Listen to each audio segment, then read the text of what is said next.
When someone close to you is suffering, it's a pretty safe bet that you do everything you can to help that person. What if that person is suffering from drug addiction and it doesn't seem like she cares about who she hurts, especially herself? Plymouth resident Kim Hillman was in an unenviable position, which inspired her to start the America's Hometown Against Heroin group. Here's her story. When I was using, I was the only one doing it. I was the outcast for doing drugs. Now it seems like kids are doing it in giant groups and you're an outcast if you're not using, which puts a new type of pressure on kids to do opiates because you're the oddball out for not trying it. I'm personally not a user, but this affected me very heavily because I saw this vibrant, gorgeous, beautiful best friend of mine slowly losing herself. She became a shell of herself.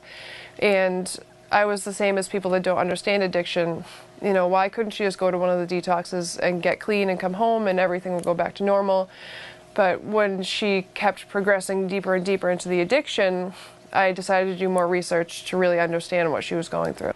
I didn't wake up one day and want to be a drug addict and have my family not trust me. I started young, smoking weed, drinking at parties, getting into trouble at school, and slowly that put me in a different category of hanging out with kids that had more access to other things. I started doing a lot of coke, and then I got into the opiates, which the first time I did it were the only thing that made me feel like this is how I'm supposed to feel every day. This is what I've been missing and why I don't fit in. I felt like I could do anything. Soon after I started using Oxycontin, they weren't around anymore, and they were extremely overpriced. Sometimes you even had to pay $90, $100 for one single pill. You get introduced to heroin, and I was never afraid of needles. I just wasn't that kid that said, I'm never going to do this, I'm never going to do that. I just had such low self-esteem that I didn't really care. I took whatever came at me. I started using when I was 13 years old. I'm 24 now, and I've been clean for 2 years.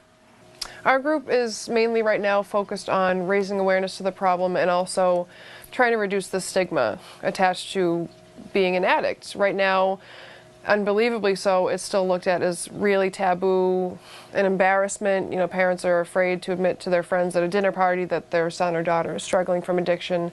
We really want to get rid of that so people aren't afraid to come out and say, I need help, or I need support to help my daughter go through her addiction. Or, you know, we just want to empower addicts and empower people that are interacting with them that they can go get help without being shamed. The impact that I hope AHAH will have on the town and the people in it is that this is a problem, and it's in our backyards. It's affecting our children, our students, your grandchildren, brothers, sisters, everyone. And it's a stigma that we're bad people until it affects you personally.